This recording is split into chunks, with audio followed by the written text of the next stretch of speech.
Sardım bağlar içinde, aşk koydum kılıcı bana. Yıllarımda bölümde, kara taşla mörüm örüm, bakıp koymadılar ağabey. Benim adam yanımda,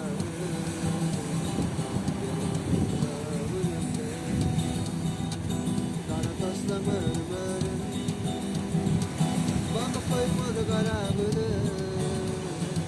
Benim adam yanımda, yıllarımda gülümde, yıllarımda gülümde.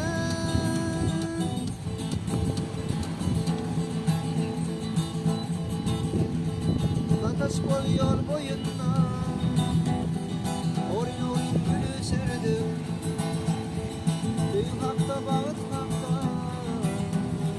gece tedleşirdim. Büyük sattini davet yanca, kara şarını gülbat yanca, oğlum baktım deliken,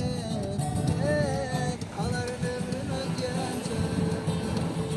Büyük sattini davet yanca, kara şarını gülbat yanca, oğlum baktım deliken,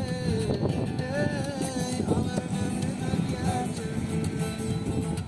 Oğlum baktım deliken,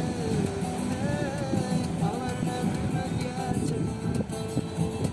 Ardım ediptim hakkında, elbisinin arasında beni. O girdim boyuna, bakardım yüzüm uçta beni. Güzel dili damat yanca, kara şarını kurbat yanca.